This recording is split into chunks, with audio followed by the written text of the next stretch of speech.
Welcome again, students. So, we were doing figures of speech. The first figure of speech which we did was a dramatic monologue, and today again we are going to do free verse, which is included in your course of study.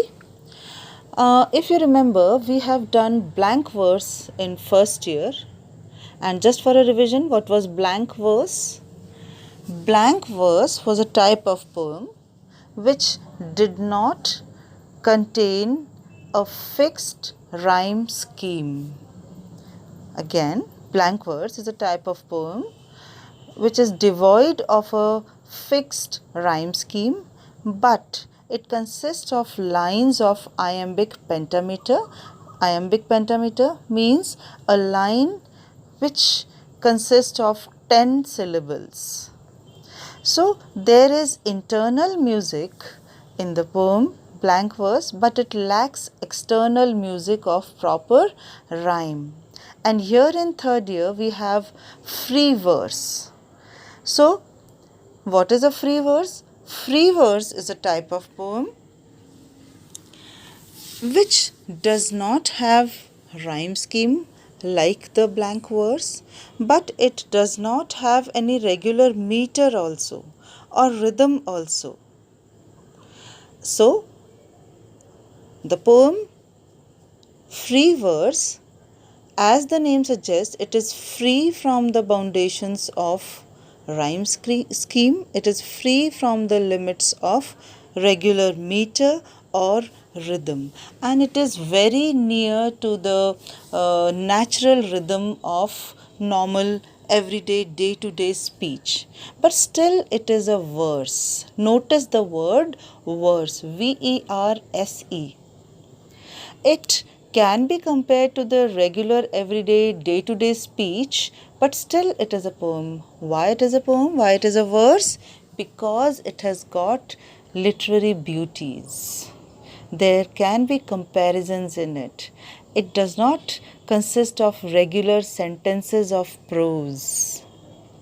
It is free from many foundations of traditional poetry, but still it consists certain elements which brand it a beautiful poem. It can have comparisons, it can have contrast, it can have other literary beauties like simile, like paradox, like metaphor, and other literary other figures of speech, but still it is free verse.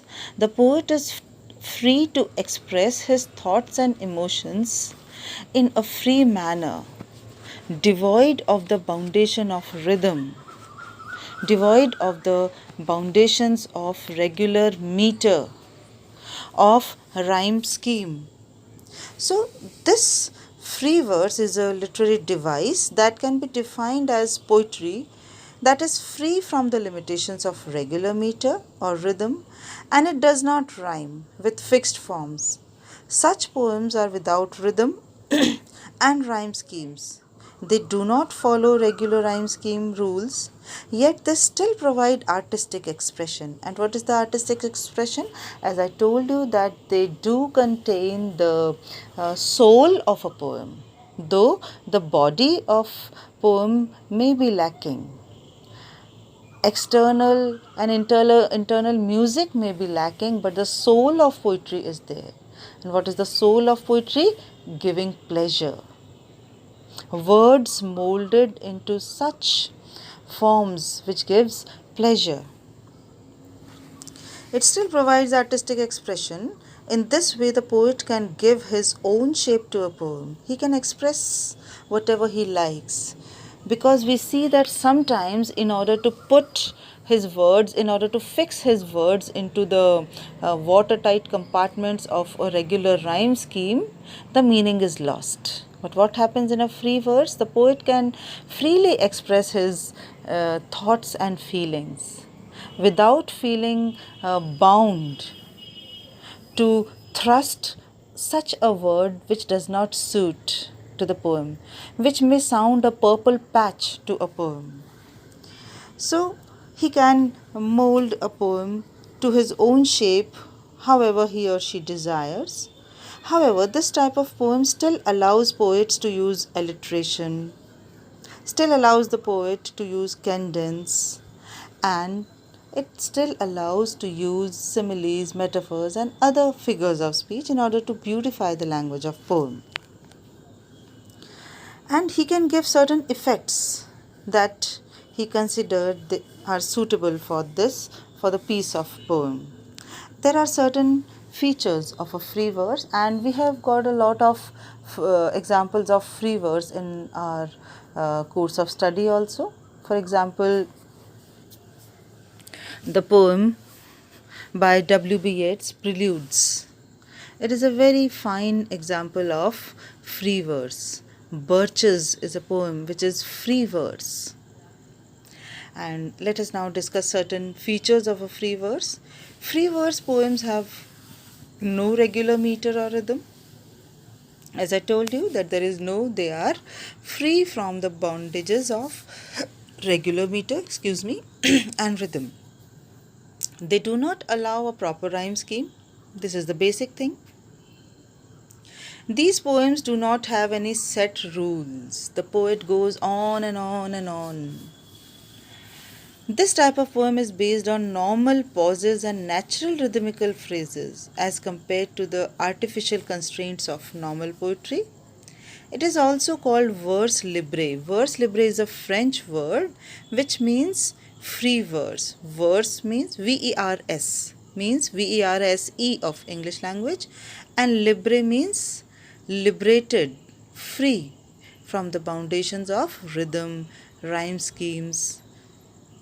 So, there are a lot of examples of free verse in the world of English literature. Now, free verse was a boon to modern poets. It was used in Romantic era also by Wordsworth. He wrote Prelude Book 1 and Prelude Book 2. And when we read those poems, we think that as if unconstrained, the poet is writing and writing and writing, expressing his thoughts as they are coming into his mind. And it is so very beautifully expressed, and the continual movement without stopping is the beauty of the poem.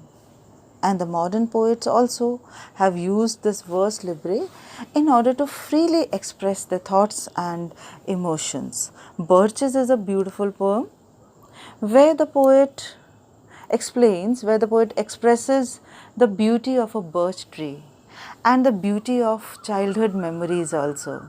He likes to see the birch tree bent by some boy swinging on them. He imagines that some boys have been swinging on them and bending them. He very beautifully expresses the balance of life. A person who tries to climb the birch tree has to maintain balance and poise in life. And he also gives beautiful similes that the birch tree seems like a girl. The branches of the birch tree, which are covering the main trunk of the tree, can be compared to a girl who has recently had a head bath and who is drying her hair in sunlight. Her face is covered with her hair. In the same way, the branches of a birch tree are covering the main trunk of the tree. And the poet freely expresses his thoughts. In the same way, another poem by Dylan Thomas is Fernhill, in which he expresses his emotions. He remembers his childhood days when he used to spend his time in his aunt's farmhouse, Fernhill. Very freely he expresses. It is free verse, but still there are many elements of poetry. Though we say that it is very near to the natural rhythm of everyday, day-to-day speech of prose, but still it is very, very different from prose because it contains a lot of literary beauties which lend beauty and charm and attraction to the poem. So I hope you must have understood free verse, and we have also done comparison between free verse and blank verse. So in the next session we will continue with the figures of speech. Thank you.